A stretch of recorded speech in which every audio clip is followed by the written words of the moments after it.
వి gold trusted gold buyers. మీరు తాకట్టు పెట్టిన బంగారాన్ని విడిపించి ఈ రోజు ఉన్న మార్కెట్ ధరకు కొనబడను.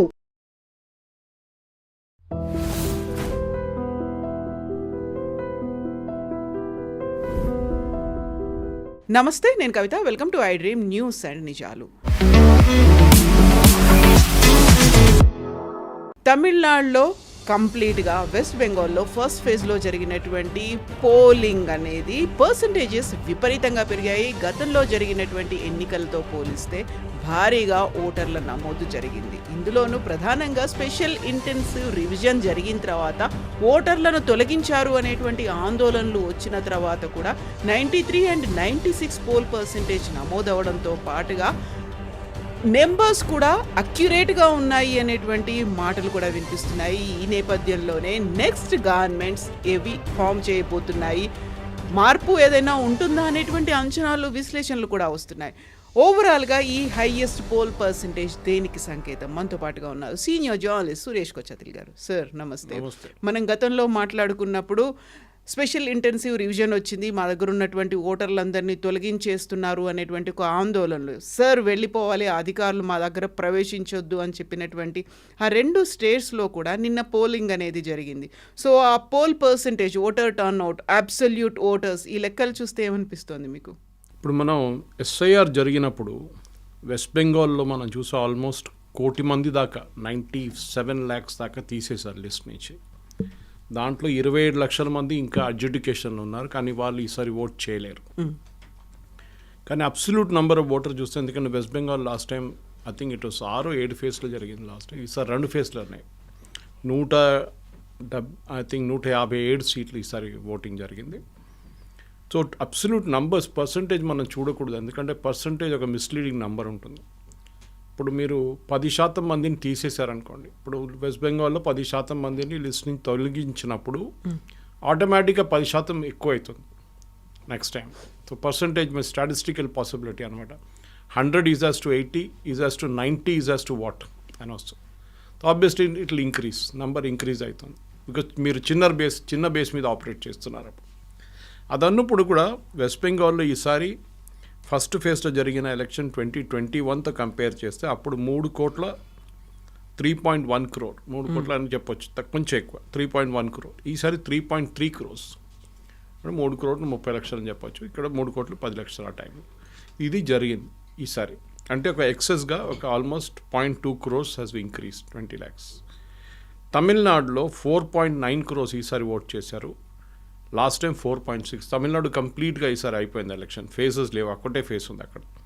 అంటే 0.3 crores, అంటే 30 లక్షల మంది ఎక్కువ ఓటేశారు ఈసారి.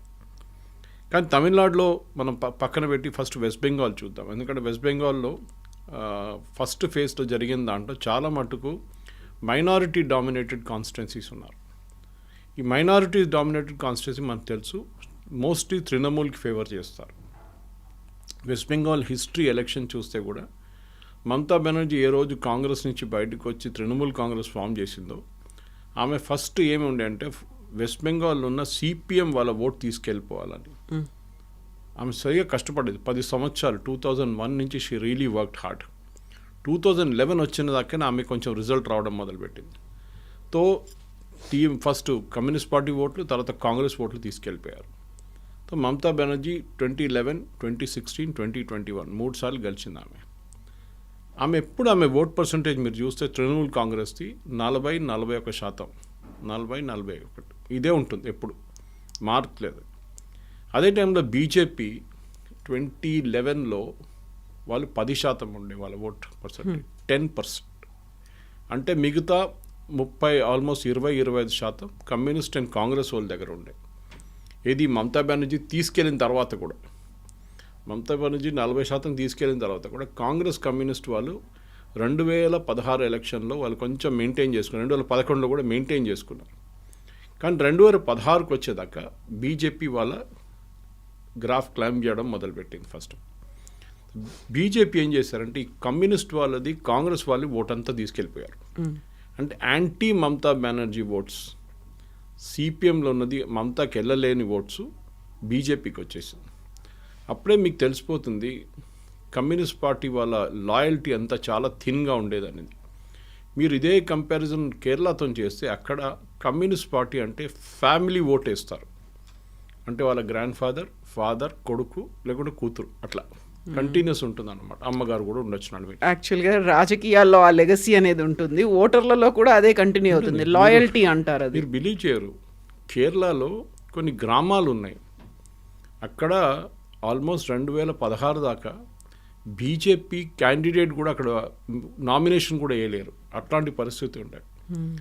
అక్కడ రాసి పెడతారు కమ్యూనిస్ట్ విలేజ్ ఇది, ఓకే, ఎక్కడ మీరు రాకూడదు అంతే.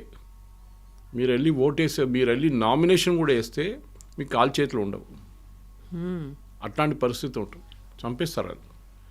ఆ పరిస్థితి నుంచి ఇప్పుడు చూడండి బీజేపీ ఈవెన్ కണ്ണూరు లాంటి ప్లేస్ కూడా వాళ్ళు కొన్ని పంచాయత్ సీట్లు మున్సిపల్ సీట్లు గెలిచారు వాళ్ళు, అంత స్ట్రాంగ్ హోల్డ్ అనమాట.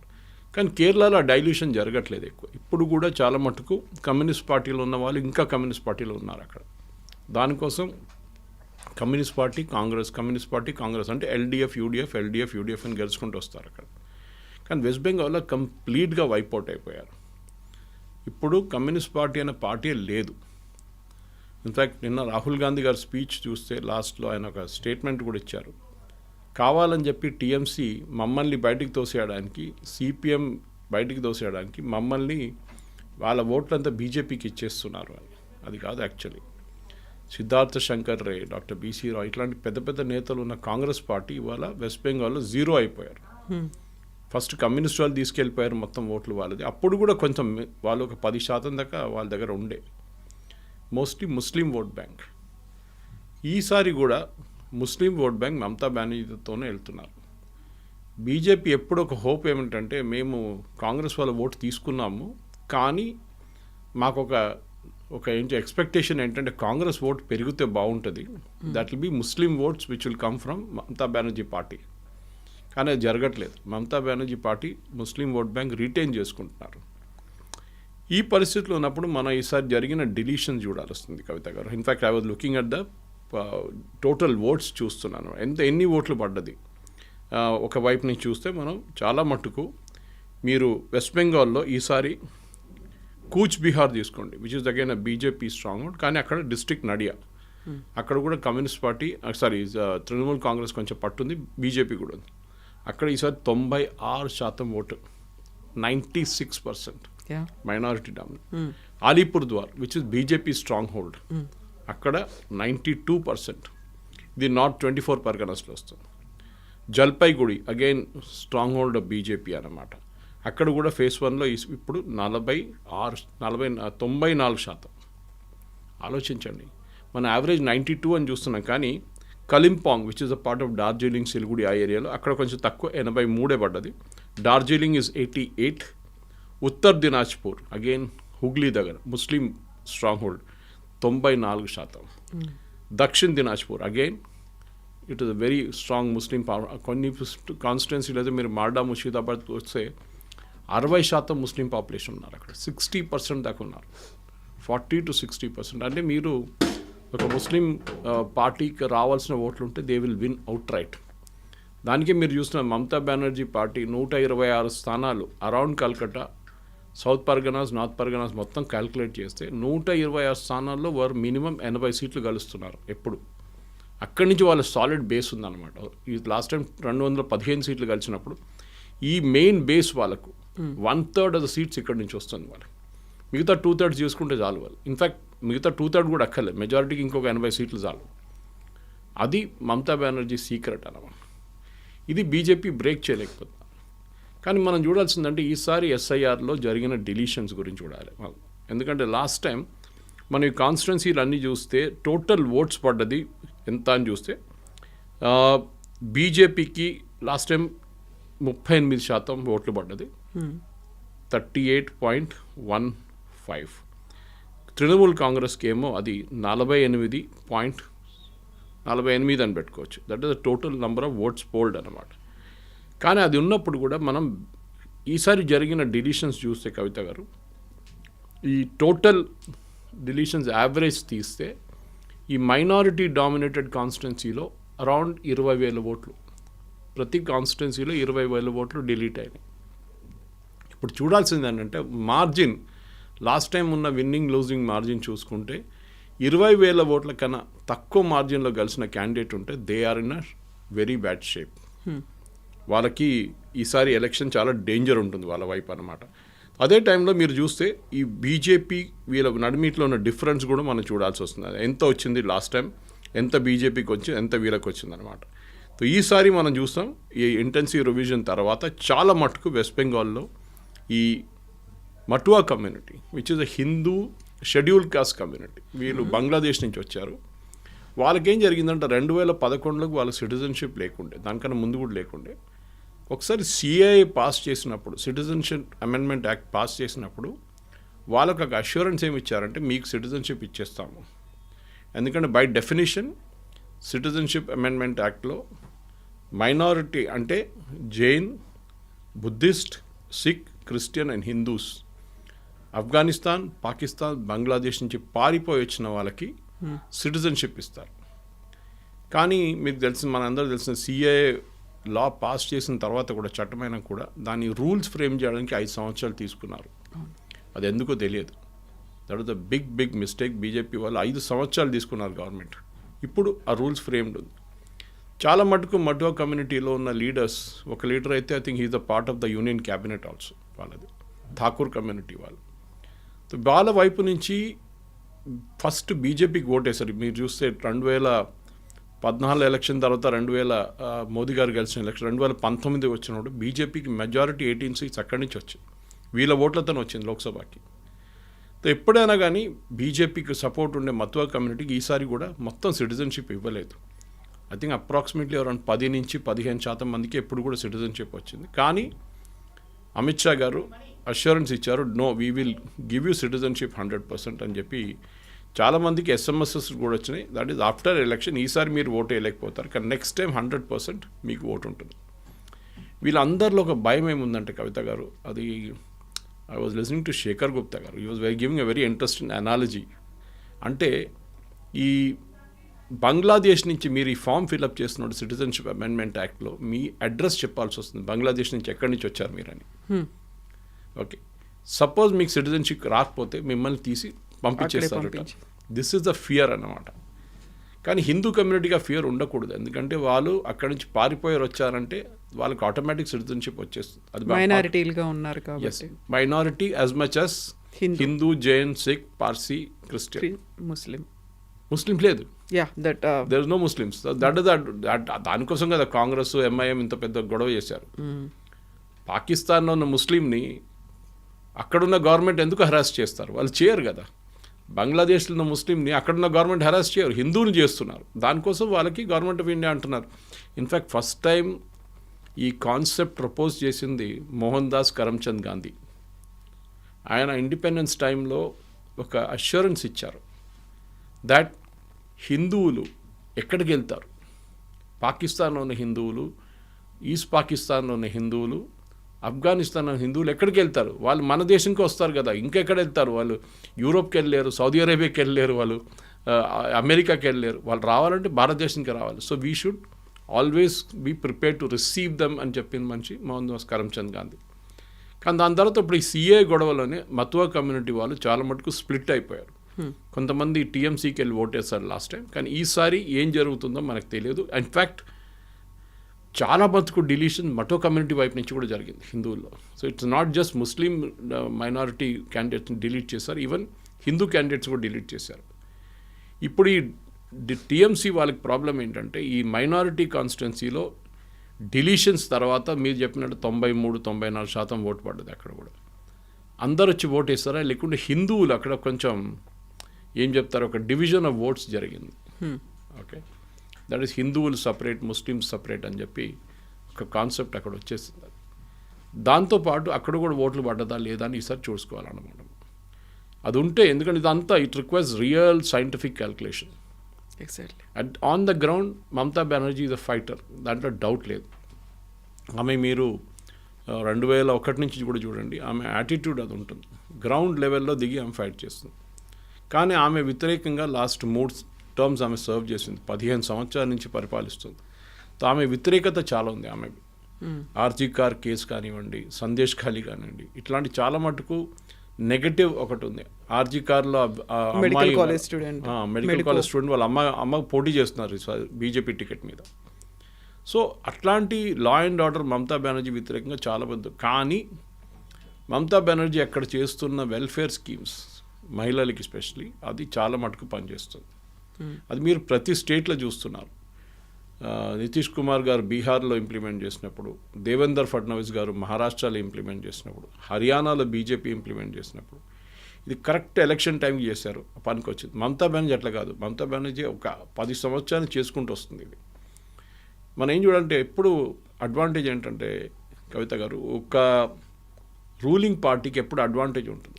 వాళ్ళు వేసే డబ్బులు డైరెక్ట్ అకౌంట్లో పడుతుంది. ఇప్పుడు ఫర్ ఎగ్జాంపుల్ మమతా బెనర్జీ 1500 ఇస్తున్నారు ప్రతి మహిళకి, no matter which community. SC ST వాళ్ళకి 200 ఎక్కువ, 1700 ప్రతి నెల. కానీ బీజేపీ ఏమంటారు, మేము 3000 ఇస్తా అంటున్నారు. కానీ దాని ఇంపాక్ట్ ఉండదు, ఎందుకంటే ఆ 3000 అకౌంట్లో పడాలి కదా. వీళ్ళ 1700 1500 ప్రతి నెల పడుతుంది అకౌంట్లో. That is why Maharashtra election మీకు గుర్తుంటుంది, పోస్ట్పోన్ చేశారు. అది చాలా పెద్ద కాన్స్పిరసీ అని చెప్పి కాంగ్రెస్ వాళ్ళు గొడవ కూడా చేశారు. ఆ గ్యాప్లో ఈ స్కీమ్ ఇంట్రడ్యూస్ చేశారు దేవేందర్ ఫడ్నవీస్ గారు, షిండే కలిసి, మహిళలకి ఒక ఫిక్స్డ్ అమౌంట్ పర్ మంత్ ఇవ్వాలని. అది శివరాజ్ సింగ్ చౌహాన్ లడ్కీ బ్యాన్ అక్కడ ఒక స్కీమ్ మధ్యప్రదేశ్లో కూడా లాంచ్ చేశారు. సో ఇట్లాంటి స్కీమ్స్, మహిళలకు ఉన్న స్కీమ్స్ చాలా మట్టుకు పనిచేస్తుంది మమతా బెనర్జీలో. I think that the major crucial bank. ఒక ముస్లిం ఓట్ బ్యాంక్ తర్వాత మహిళల ఓట్ బ్యాంక్ మమతా బెనర్జీకి చాలా పెద్ద ఒక అడ్వాంటేజ్గా ఉంటుంది.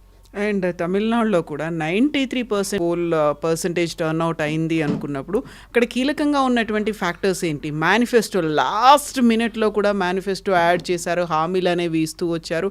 And crucial factor TVK Vijay ఏం చేయబోతున్నాడు, ఎటువైపు ఉన్నారు, నిజంగా నమ్మారా లేదా అనేది. ఒక డ్రెస్ కోడ్ కూడా పెట్టుకున్నారు అనేది విపరీతంగా సోషల్ మీడియాలో వైరల్ అయింది. ఆయనకు సపోర్ట్గా ఫిల్మ్ ఇండస్ట్రీ ఉందా లేదా అనేది చూపించడానికి. తమిళనాడులో మనం చూసాం లాస్ట్ టైం 4.6 కోట్ల ఓట్లు పడితే ఈసారి 4.9 కోట్ల ఓట్లు పడతాయి. తో న్యాచురల్ ఇట్ ఈస్ హయ్యర్. తమిళనాడులో కూడా ఆల్మోస్ట్ 75 లక్షల మందిని తీసేశారు ఓటర్ రోల్స్ నుంచి. కానీ అక్కడ పెద్ద గొడవ ఏం జరగలేదు. అన్లైక్ వెస్ట్ బెంగాల్, సుప్రీంకోర్టుకి వెళ్ళడం, అక్కడ కేసులు పెట్టడం, దాని తర్వాత దాన్ని అప్పీల్ పెట్టడం, దాన్ని మళ్ళీ జడ్జిలు పంపించడం, వాళ్ళు చెక్ చేశారు, మళ్ళీ ఇప్పుడు అప్పీలేట్ ట్రిబ్యునల్ పెట్టు. తమిళనాడులో, కేరళలో ఎక్కడ ఈ ప్రాబ్లం లేకుండే. అస్సాంలో ఆఫ్కోర్స్ స్పెషల్ ఇంటెన్సివ్ రివిజన్ జరగలేదు, అస్సాంలో స్పెషల్ రివిజన్ జరిగింది. ఎందుకంటే అక్కడ ఎన్ఆర్సీ నడుస్తుంది already, national register for citizens, already సుప్రీంకోర్టు సూపర్విజన్లో. సో తమిళనాడులో ఈ తీసేసిన 70 లక్షల మంది, ఈవెన్ డిఎంకే, ఏఐడిఎంకే అందరు అగ్రీ చేస్తారు దట్ ఇట్ ఈస్ జెన్యున్. చనిపోయిన వాళ్ళు, permanently migrated and duplicate voters వీళ్ళు ఉన్నారు, మేము అంగీకరిస్తున్నాం. అన్ని పార్టీలు అన్నారు. ఏందో ఇనిషియలీ స్టాలిన్ పెద్ద గొడవ చేశారు ఫస్ట్. ఇన్ఫాక్ట్ కేరళలో అన్నిటికంటే తక్కువ 18 లక్షలే డిలీషన్. సో అక్కడ ప్రాబ్లం లేదు.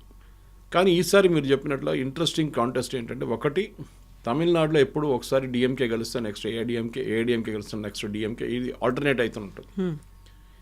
స్టాలిన్ గెలిచి ఇప్పుడు ఈసారి వచ్చిన తర్వాత కూడా ఫస్ట్ టైం ఒక ఛాలెంజ్ ఆయనకి ఏంటంటే, ఒకటి ఏఐడిఎంకే నుంచి కొంచెం రిన్యూడ్ ఎనర్జీ వాళ్ళకి వైపు నుంచి వచ్చిందన్నమాట.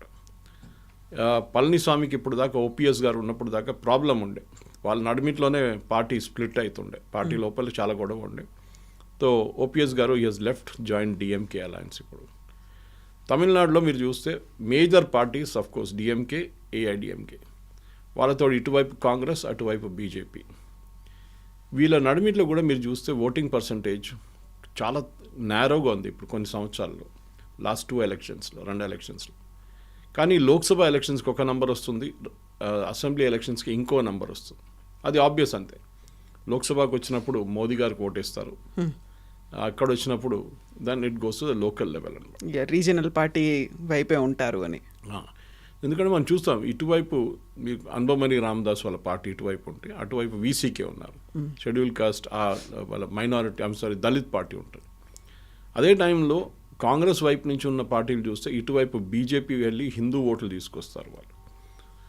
తేవర్, గౌండర్ చాలా మటుకు తమిళనాడులో క్యాస్ట్ పాలిటిక్స్ ఉంటుంది. ఓకే, ప్రతి క్యాస్ట్కి మన దగ్గర తక్కువ కాదు, తెలంగాణ, ఆంధ్రాలో కూడా, కానీ బీహార్ చూడండి, యూపీ చూడండి. అట్లనే తమిళనాడులో కూడా క్యాస్ట్ ఈక్వేషన్ చాలా స్ట్రాంగ్ అన్నమాట. దాని నడిమిట్లోనే ఒక వైట్ హార్స్ సడన్లీ, ఓ బ్లాక్ హార్స్ అని చెప్పొచ్చు, వైట్ హార్స్ అని చెప్పొచ్చు, విజయ్ వచ్చేసారు. విజయ్ది మీరు చూస్తే లాస్ట్ 3 రోజుల్లో he has been able to attract huge crowd. Exactly. కానీ తెలుగు స్పీకింగ్ పాపులేషన్ చాలా మటుకు, ఈవెన్ మీరు హిందూ కానీ మిగతా న్యూస్ పేపర్స్ చూస్తే, ఈవెన్ టైమ్స్ ఆఫ్ ఇండియాలో కూడా నార్దర్న్ తమిళనాడు బెల్ట్లో అరాంగ్ ద ఆంధ్ర బార్డర్ ఒక 15 కాన్స్టిట్యున్సీస్లో చాలా మటుకు Telugu votes will be a major factor. గత ప్రభుత్వంలో కూడా 3 నుంచి 5 మంది మంత్రులు కూడా ఉన్నారు, తెలుగు మంత్రులే ఉన్నారు అక్కడ. అది మీరు ఈవెన్ బెంగళూరు వైపు చూస్తే, కర్ణాటకలో కూడా నార్దర్న్ కర్ణాటక అంటే మీరు పెనుకొండ వైపు నుంచి వస్తున్నప్పుడు కానీ, ఇటువైపు నుంచి వస్తున్న అనంతపూర్ ఆ సైడ్ నుంచి వస్తున్నప్పుడు, ఆ నార్దర్న్ కర్ణాటక బెల్ట్లో కూడా చాలా మటుకు it is Telugu voters difference. Anyway, ఇప్పుడున్న దాని ప్రకారం ఈ ఏఐడిఎంకేకి ఈసారి పర్సంటేజ్ ఆఫ్ ఓట్స్లో ఒక 2-3% ఇంక్రీజ్ అవుతుందని చెప్తున్నారు. దానికన్నా ఎక్కువ వస్తే మంచిది ఉంటుంది. కానీ Vijay is a major dark horse. అందరు అడుగుతున్న ఒకటే ప్రశ్న, అంటే విజయ్ ఎన్ని ఓట్లు తీసుకెళ్తాడు, ఎవరి ఓట్లు తీసుకెళ్తారు. That is also very crucial. ఎందుకంటే మీకు ఫస్ట్ టైం పోటీ చేస్తున్నప్పుడు, అది కూడా ద్రవిడియన్ బెల్ట్లో, Vijay is not traditionally Dravidian. ఆయనకి ఈ comes from the Christian community. కానీ ఆయనకి యంగ్స్టర్స్ వైపు నుంచి సపోర్ట్ ఉంది అని చెప్తున్నారు. కానీ ఆ యంగ్స్టర్స్ ఫైనలీ ఓట్ వేస్తారా లేదా అనేది పెద్ద ప్రశ్న. ఆ యంగ్స్టర్స్ ఓట్ వేసారనుకోండి, అది చాలా మటుకు పెద్ద ప్రాబ్లం రాబోతుంది డిఎంకేకి. దానికోసం మీరు చూసుంటారు, స్టాలిన్ స్పీచెస్లో విజయ్ గురించి ఒక మాట చెప్పారు ఆయన. ఈ సేయింగ్ ఈజ్ నోబడీ. ఆయన ఏం చెప్తారు, AIADMK is a slave of BJP అని చెప్తారు. ఏఐడిఎంకే మీద అటాక్ చేస్తారు. ఓకే, ఈపీఎస్ మీద పర్సనల్ అటాక్లు కూడా చేశారు చాలా మటుకు. కానీ విజయ్ గురించి ఒక మాట చెప్పట్లేదు. సో ఆబ్వియస్లీ ఆయనకి విజయ్ గురించి మాట్లాడితే మన న్యాచురల్ యంగ్ ఓటర్స్ ఉంటారు చూడండి, డిఎంకేది ఫస్ట్ టైం ఓటర్స్, వాళ్ళు షిఫ్ట్ అయిపోతారు వ్యతిరేకంగా మాట్లాడితే. So that is why he is very very careful, వాళ్ళని అటాక్ చేయకూడదు, ఈవెన్ వాళ్ళ పార్టీ వైపు నుంచి కూడా. అదే టైంలో మీరు చిన్న చిన్న పార్టీలు కొంచెం అక్కడ ఇంపాక్ట్ కూడా క్రియేట్ చేస్తుంది. అన్బమ్మని రామదాస్ది పిఎంకే ఉంది. ఒరిజినల్ తమిళ్ మానిలా కాంగ్రెస్, మూపనార్ గారు సెటప్ చేసిన తమిళ్ మానిలా కాంగ్రెస్, చిదంబరం గారు కూడా ఆ పార్టీలో ఉన్నారు ఒక టైం. తర్వాత వీళ్ళందరూ తిరిగి వచ్చారు కాంగ్రెస్కి. కానీ GK Vasan has gone back, అంటే మూపనార్ వాళ్ళ కొడుకు, he's gone back to setup same TMC setup చేసుకున్నారు, మళ్ళీ రివైవ్ చేశారు దాన్ని. ఈ చిన్న పార్టీలు కూడా కొన్ని పర్సంటేజ్ ఆఫ్ ఓట్స్ తీసుకొస్తారు. అక్కడ కూడా ఐయుఎంఎల్ ఉంది, ఇండియన్ యూనియన్ ముస్లిం లీగ్, 2 ముస్లిం పార్టీస్ ఉన్నారు, 2 డిఎంకే అలయన్స్లో ఉన్నారు. తో ఇటువైపు చూస్తే, అండ్ న్యాచురల్లీ నిన్న వచ్చిన న్యూస్లో చాలా మటుకు క్లారిటీ వచ్చేసింది. అన్నామలై గారు రాజ్యసభకి వెళ్ళిపోతున్నారు. ఆంధ్ర నుంచి రాజ్యసభ బీజేపీ కోటాలో రాజ్యసభకి నామినేట్ చేస్తారని ఒక న్యూస్ వచ్చిందన్నమాట. పాసిబ్లీ నిర్మలా సీతారామన్ తర్వాత ఒక నెక్స్ట్ రాజ్యసభ క్యాండిడేట్గా రాబోతున్నారు. కానీ ఆయన ప్రెజెన్స్ చాలా మటుకు తమిళనాడులో ఫ్యాక్టర్గా ఉండిపోయింది. నేను చాలామంది మన దగ్గర తెలంగాణ నుంచి వెళ్ళిన కొన్ని బీజేపీ లీడర్స్తో మాట్లాడాను. వాళ్ళు అంటున్నారు, ఎక్కడ వెళ్ళినా కానీ అన్నామలై గురించి అంటున్నారు, బీజేపీలో ఒక లీడర్ కూడా లేరు, అట్లాంటి అన్నామలై లాంటి క్యారెక్టర్ కరిష్మా ఉన్న లీడర్ లేరు. అది న్యాచురల్, అది ఎందుకంటే ఈపీఎస్కి భయం ఉంది, ఏదో ఒక రోజు అన్నామలై ఆయన్ని ఓవర్ షాడో చేసేస్తారని. దానికోసం చాలా క్లియర్గా బీజేపీ లీడర్స్ సార్ చెప్పారు, అన్నామలైని పార్టీ నుంచి పక్కన పెట్టండి, అప్పుడే మేము పొత్తు పెట్టుకుంటామని. మేబీ నేను అనుకుంటా అదొక తప్పు లాంగ్ టర్మ్లో చూస్తే. షార్ట్ టర్మ్లో ఎస్, బీజేపీకి బెనిఫిట్ వస్తుంది, 3-5 సీట్లు రావచ్చు బీజేపీకి, అంతే, దానికన్నా ఎక్కువ రాదు. కానీ తమిళనాడులో ఒక మార్పు వస్తుందా అంటే విజయ్ మీద ఉంటుంది. విజయ్ 12-14% ఓట్లు తీసుకెళ్తే డెఫినెట్గా they will be a change. ఒక కింగ్ మేకర్ అవుతాడా విజయ్? గెలవడు, సీట్లు రావని. ఐ డోంట్ థింక్ ఈవెన్ 3-4 సీట్లు కూడా గెలవలేరు అక్కడ. పెరంబూర్లో నిన్న ఓటింగ్ పర్సంటేజ్ చాలా బాగుందన్నారు, 1 of the seats that is contesting. కానీ మేబీ ఆయన గెలుస్తారు ఒక్కరు. కానీ పార్టీ వైపు నుంచి మీకు కింగ్ మేకర్ కావాలంటే మీకు మిగతా పార్టీల నుంచి, for example AIADMK DMK alliance నడిమిట్లో ఒక 15 సీట్ల గ్యాప్ ఉందనుకోండి, ఇద్దరికి మెజారిటీ రాలేదు, ఆ 15 సీట్లు విజయ్ పార్టీ టీవీకి తీసుకెళ్ళినప్పుడు then he can become a king maker.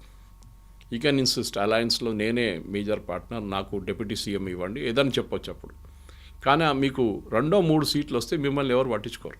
అందులో విజయ్ కూడా 2 ప్లేసుల నుంచి కంటెస్ట్ చేస్తున్నాడు కాబట్టి ఎక్కడి నుంచి గెలుస్తాడు అనేది కూడా. దట్ ఈస్ ఎప్పుడైనా తమిళనాడులో అదొక స్టైల్. మీరు కొత్త లీడర్స్ ఎప్పుడైనా వచ్చినప్పుడు they will always contest from 2 places. అది ఎప్పుడు చేస్తారు వీళ్ళు. కానీ స్టాలిన్ ఒక అడ్వాంటేజ్ స్టాలిన్ ఏంటంటే మీరు చెప్పారు చూడండి ఫ్రీబీస్ గురించి. ఈ ఫ్రీబీ కల్చర్ తమిళనాడు పాలిటిక్స్లో ఒక జయలలిత టైం నుంచి ఉందన్నమాట. ఆమె మిక్సీలు, తర్వాత గ్రైండర్లు, తర్వాత టెలివిజన్ సెట్లు అన్నీ ఇచ్చుకుంటూ పోయింది ఆమె. రిఫ్రిజిరేటర్లు కూడా ఇప్పుడు వచ్చాయి. ఈసారి స్టాలిన్ వాళ్ళ పార్టీ 8,000 రూపాయల కూపన్ ఇస్తున్నారు గెలిస్తే. ఆ కూపన్ మీరు పక్కన షాప్కి తీసుకెళ్ళి మీరు దాన్ని ఎక్స్చేంజ్ చేసుకోవచ్చు, ఏదైనా కొనుక్కోవచ్చు. కానీ it is prone to corruption. ఎందుకంటే ఏమవుతుందంటే వీళ్ళు ఆ కూపన్ తీసుకొని ఆ షాప్ ఓనర్తో ఏమో డీల్ చేసుకుంటే ఏం కొనకుండా కూడా వాళ్ళకి డబ్బులు వచ్చేస్తారు. షాప్ కీపర్ ఒక 2,000 రూపాయలు 1,500 పెట్టుకుంటారు. ఇది జరగవచ్చు, పాసిబుల్ ఉంది. కానీ తమిళనాడులో ఫ్రీబీస్ లేకుండా నడవదు, అది చాలా క్లియర్గా ఉంది. At the same time Dravidian politics అక్కడ చాలా మటుకు డామినేట్ చేస్తుంది. మీకు తెలిసింది, మనందరూ తెలిసిందే, స్టాలిన్ కూడా north Indian versus south Indian అని చెప్పి ఆ క్యాంపెయిన్ నడిపించారు. కరెక్ట్ టైంకి ఆయనకి ఉమెన్ రిజర్వేషన్ బిల్ వచ్చింది. దాంతోపాటు ఆ డీలిమిటేషన్ రాబోతుంది. తమిళనాడులో ఉన్న సీట్లు తగ్గిపోతుంది, నార్త్ ఇండియా, యూపీ, బీహార్లో సీట్లు పెరుగుతుందని చెప్పి బ్లాక్ షర్ట్ వేసుకొని ప్రొటెస్ట్ చేశారు, మీరు చూసారు. దీన్ని బ్లాక్ బిల్ అని కూడా అన్నారు ఆయన. సో అదొక టైం. కానీ అది ఫైనల్ ఎలక్షన్లో ఇంపాక్ట్ అవుతుందంటే అంత పెద్ద ఇంపాక్ట్ ఉండదు. ఎందుకంటే కరెక్ట్ టైంగా బిల్లు కూడా లోక్సభలో పాస్ కాలేదు. కానీ point is not that. Point ఏంటంటే తమిళనాడులో మీరు గెలవాలంటే మీరు యాంటీ హిందీ యాటిట్యూడ్ తీసుకోవాలి కంపల్సరీ. అది అన్నాదొరై టైం నుంచి ఉంది. అది ఆ 60s, 70s anti Hindi agitation. అప్పుడు కాంగ్రెసే ఉండే సెంట్రల్ గవర్నమెంట్లో, కాంగ్రెస్ వ్యతిరేకత ఉండే అజిటేషన్. ఒక టైంలో బీజేపీ డిఎంకేలో ఉన్నారు అలయన్స్తో పొత్తుతో, మీకు గుర్తుంటుంది. అట్లాంటి పరిస్థితుల్లో ఇప్పుడు ఈ యాంటీ హిందీ యాటిట్యూడ్ తీసుకొచ్చి మీరు బీహార్ నుంచి, యూపీ నుంచి వాళ్ళ లీడర్స్ని తీసుకొచ్చి తమిళనాడుకు తీసుకొస్తున్నారు. తమిళనాడులో లీడర్ లేరు ఆ బీజేపీకి అని చెప్పి చాలా పెద్ద. కానీ మోదీ గారి ర్యాలీస్ చూస్తే మీరు చాలా బాగా ద రెస్పాన్స్ వాస్ ట్రెమెండస్. లేదని చెప్పలేము మనం. సరే ఆ క్రౌడ్ అగైన్ ఫైనలీ ఓట్లో ట్రాన్స్లేట్ అవుతారా లేదా, that is a different question again. కానీ కోయంబత్తూర్ లాంటి ప్లేస్లో, ఈరోడ్, సేలం లాంటి ప్లేస్లో పాసిబ్లీ ఇంపాక్ట్ ఉండొచ్చు. కానీ ఓవరాల్ చూస్తే వెస్ట్ బెంగాల్, తమిళనాడులో, అండ్ వెస్ట్ బెంగాల్ ఇంకా మొత్తం కాలేదు కదా, ఇంకా హాఫ్. కానీ వెస్ట్ బెంగాల్లో చూడండి, will come back from Tamil Nadu to west Bengal again. నేను క్లోజ్ చేసే ముందు ఒక పాయింట్ చెప్పాలి. అమిత్ షా గారు 15 రోజుల నుంచి వెస్ట్ బెంగాల్లో ఉన్నారు. ఇంకొక 5 రోజులు ఉంటారు బహుశా. ఎప్పుడు కూడా ఆయన ఇంత టైం స్పెండ్ చేయలేదు ఎక్కడ. బీహార్ ఎలక్షన్లో కూడా వారం పాటు ఉన్నారు, వారం 10 రోజులు ఉన్నారు. బట్ ఈ కెప్ట్ కమింగ్ అండ్ గోయింగ్ కంటిన్యూస్గా అక్కడ ఇది అక్కడే ఉన్నారు. అంటే వెస్ట్ బెంగాల్ని బీజేపీ ఒక అల్టిమేట్ ఫ్రాంటియర్గా చూస్తున్నారు. మేము అక్కడ అన్నీ కలిసేసాం. నార్త్ ఈస్ట్, ఆ తర్వాత అక్కడ కూడా యూపీ, బీహార్, జార్ఖండ్ ఒకటి నడిమిట్లో మిగిలిపోయింది. అది కూడా ఏదో రోజు పడిపోతుంది. మహారాష్ట్ర, మధ్యప్రదేశ్, ఛత్తీస్గఢ్, అస్సాం, ఒడిశా, ఫైనల్ ఫ్రాంటియర్గా మిగిలిపోయింది వెస్ట్ బెంగాల్ ఒకటి. అండ్ అక్కడ Mamata Banerjee the principal enemy. కాంగ్రెస్కి, సిపిఎంకి అసలు దర్స్ నో ఛాన్స్ అని చెప్పచ్చు. సో బీజేపీ ఏంటంటే ఇప్పుడైతే వాళ్ళు ప్రిన్సిపల్ ఆపోజిషన్ లీడర్గా ఉన్నారు. 77 సీట్లు వచ్చినాయి లాస్ట్ టైం. కానీ ఇంకా ఈసారి వాళ్ళు 77 నుంచి 120 దాకా తీసుకొస్తారా అది చూడాల్సింది. అదంతా ఎస్ఐఆర్ ప్రాసెస్లో ఎన్ని ఓట్స్ డిలీట్ అయింది, ఆ deletion of number of votes చాలా క్రూషియల్గా ఉండిపోతుంది. ఈసారి మార్జిన్ ఆఫ్ విక్టరీ నేరో ఉంటుంది. 2,000, 3,000, 2,000, 3,000 నోట్లో అక్కడిక్కడ ఓట్లు మారుతాయి. సో మీకు బహుశా ఒక ఫస్ట్ 10 to 15 రౌండ్స్ మీకు నార్మల్ ఉంటుంది. 20 రౌండ్లు ఉన్న కౌంటింగ్లో ఆ లాస్ట్ 5 రౌండ్స్ చాలా క్రూషియల్గా ఉండిపోతాం. సో మనం 4వ తారీఖు పొద్దున అనలైజ్ చేసినప్పుడు ఈ ఫ్యాక్టర్ చాలా క్రూషియల్గా ఉంటుంది మన వెస్ట్ బెంగాల్. తమిళనాడులో ఆ ప్రాబ్లం లేదు. తమిళనాడులో it will go one way or the other way. ఎందుకంటే అక్కడ చాలా క్లియర్, గౌండర్లు ఈ ఏరియాలో ఉన్నారు, వన్యార్స్ ఈ ఏరియాలో ఉన్నారు, చెట్టియార్స్ ఈ ఏరియాలో ఉన్నారు, బ్రాహ్మిన్స్ ఎక్కువ లేరు అనుకోండి, చిన్న కమ్యూనిటీ, దళిత్స్ ఈ ఏరియాలో ఉన్నారు. సో వాళ్ళకి చాలా మటుకు డివిజన్ ఆఫ్ క్యాస్ట్ కమ్యూనిటీ చాలా క్లియర్ అక్కడ. కానీ వెస్ట్ బెంగాల్లో అది కాదు. వెస్ట్ బెంగాల్లో minority and bhadralok and Hindu voters, ఇది 3 సపరేట్ ఉంది. అఫ్ కోర్స్ నార్త్ బెంగాల్లో గోర్ఖాల్యాండ్ ప్రాబ్లం ఉంది, అది అమిత్ షా గారు నేను సార్ట్అవుట్ చేసుకుంటాను, అంత పెద్ద ఇష్యూ కాదని చెప్పారు. కానీ ఓవరాల్గా చూస్తే ఐ థింక్ తమిళనాడు కన్నా నాకు వెస్ట్ బెంగాల్ చాలా ఇంట్రెస్టింగ్గా. And at the same time women reservation bill, ఆ తర్వాత డీలిమిటేషన్కి సంబంధించి అది ఓడిపోయిన తర్వాత, వీగిపోయిన తర్వాత అది ప్లస్గా ఎవరికి అవుతుంది, ఎవరికి మైనస్ అవుతుంది అనే దాని మీద ఈ రెండు స్టేట్స్ మీదే ప్రెస్టీజియస్గా పెట్టుకున్నాయి అటు బీజేపీ వర్సెస్ రీజనల్ పార్టీస్ అనేది. సో వాళ్ళంతా ఎటువైపు వెళ్ళారు, నిజంగా ఇంపాక్ట్ ఉందా లేదా అనేది కూడా. మీరు చూడాలంటే నేను ఒరిస్సా ఒక ఎగ్జాంపుల్ తీసుకుంటాను కవిత గారు. బీజు పట్నాయక్, ఆయన తర్వాత నవీన్ పట్నాయక్, 3-4 సార్లు గెలిచారు నవీన్ పట్నాయక్. ఐ థింక్ ఈ was longest serving CM after Jyoti Basu or before Jyoti, కొంచెం అక్కడెక్కడ డిఫరెన్స్ ఉంది అంతే. అక్కడ బీజేపీ ఎక్కడ లేకుండా ఒక టైంలో they was no chance. Naveen Patnaik ఈసారి కూడా గెలుస్తారనుకున్నాను, కానీ ఆయన ఓల్డ్ ఏజ్, ఆయన హెల్త్ ప్రాబ్లమ్స్ అన్నీ ఉన్నాయి. దాని తర్వాత ఆయనకి ఎవరు వారసత్వం ఎవరు లేరు తీసుకెళ్ళడానికి ముందుకు. ఆ పరిస్థితుల్లో కూడా చూడండి, ఆయన బీజేపీ అక్కడ చాలా మెథాడికల్గా ఎలక్షన్ క్యాంపెయిన్ నడిపించారు, ఆయన గెలిచారు కూడా. ధర్మేంద్ర ప్రధాన్ అనుకున్నారు నేను ముఖ్యమంత్రి కాబోతున్నా అనుకున్న, ఆయన లీడ్ చేసిన క్యాంపెయిన్ తర్వాత కొత్త ముఖ్యమంత్రిని తీసుకొచ్చి బీజేపీ పెట్టారు. స్ట్రాటజీ చాలా క్లియర్, మీరు పని చేయండి, as you will be rewarded, no doubt about it. కానీ మీరు ముఖ్యమంత్రి పదవి నాకు కావాలంటే చూడండి, హర్యానాలో, ఛత్తీస్గఢ్లో రమణ్ సింగ్ తీసుకోలేదు, హర్యానాలో కూడా it turned out the other way, మధ్యప్రదేశ్లో శివరాజ్ సింగ్ చౌహాన్ పక్కన పెట్టారు, ఢిల్లీలో కూడా అలాగే, ఢిల్లీలో రేఖా గుప్తా, అండ్ రాజస్థాన్లో విజయరాజ్ సింధియా, ఆమెను కూడా పక్కన పెట్టేశారు. సో లాస్ట్ మినిట్లో డెసిషన్స్ అనేవి ఉంటాయి. వీళ్ళు సీఎం క్యాండిడేట్ అనేది ఎప్పుడు అనౌన్స్ చేయరు. అది ఇండియా ఫ్యామిలీ నుంచి వాళ్ళు పక్కన పెట్టేస్తారు రాజస్థాన్. సో బీజేపీ స్ట్రాటజీ అది, నెక్స్ట్ జనరేషన్ లీడర్స్ని లీడ్ చేయబోతుంది. ఇప్పుడు ఇవాళ కొత్త announcement, as we close the discussion, relevance లేదు కానీ రెలవెన్స్ ఉంది. నితిన్ నవీన్ గారు బీజేపీ చీఫ్ అనౌన్స్ చేశారు దట్ 2027 ఉత్తరప్రదేశ్ ఎలక్షన్ యోగి ఆదిత్యనాథ్ లీడర్షిప్లోనే ఉంటుందని చెప్పి చాలా క్లియర్గా చెప్పి, ఇది బీజేపీ యూజువల్లీ చేయరు. వాళ్ళు మోదీ గారు లీడ్ చేస్తారని చెప్తారు. ఈవెన్ మహారాష్ట్రలో చూడండి, they never said Fadnavis will lead the election. బీహార్లో నితీష్ కుమార్ విల్ లీడ్ అన్నారు, బీజేపీ వైపు నుంచి ఎవరు పేరు. కానీ ఉత్తరప్రదేశ్కి వచ్చినప్పుడు చాలా క్లారిటీగా, ఎందుకంటే 80 సీట్లు ఉన్నాయి లోక్సభ. అండ్ లాస్ట్ టైం బీజేపీకి అన్నిటికంటే పెద్ద ప్రాబ్లం వచ్చింది ఉత్తరప్రదేశ్లో, మహారాష్ట్ర తర్వాత. సో ఈసారి వాళ్ళ కన్సాలిడేట్ చేయబోతున్నారు. అఫ్ కోర్స్ 3 కోట్ల మంది దాకా తీసేశారు ఎస్ఐఆర్ నుంచి, ప్రాసెస్ నుంచి. కానీ దెన్ ఆల్సో ఎవరికి అక్కడ ప్రాబ్లం లేదు. వెస్ట్ బెంగాల్ కన్నా ఆల్మోస్ట్ 3 times తీసేశారు, కానీ ఉత్తరప్రదేశ్లో కాంగ్రెస్ లేని, సమాజ్వాదీ పార్టీ ఎవ్వరు గొడవ చేయలేదు. So they accepted that fact. So అక్కడ కూడా మనం 2027 that will be the next election before 2029 final Lok Sabha election వచ్చే ముందు. Yes, so interesting. May 4th వరకు we'll wait, sir. Thank you so much. Thank you very much. Thank you. Subscribe iDream. And please subscribe to iDream. For more videos, subscribe to iDream. Please like, share and subscribe to the channel. Congratulations, iDream. Subscribe to iDream. Subscribe to iDream. So subscribe to iDream Media. iDream ki iDream team andarki huge congratulations. Please subscribe iDream Media. Please subscribe to iDream. Subscribe iDream. Please subscribe to iDream. iDream అంటే నా కళల ఛానల్ను subscribe చేసుకున్న నోరు తిరుగుతలేదు, మీరైతే గంట గుర్తు కొట్టండి. For more such videos, please subscribe to iDream. Subscribe to iDream. Please subscribe to iDream. Please subscribe iDream Media. Please do subscribe to iDream. Please subscribe to iDream Media. For best entertainment and information, please subscribe iDream. And don't forget to subscribe to iDream.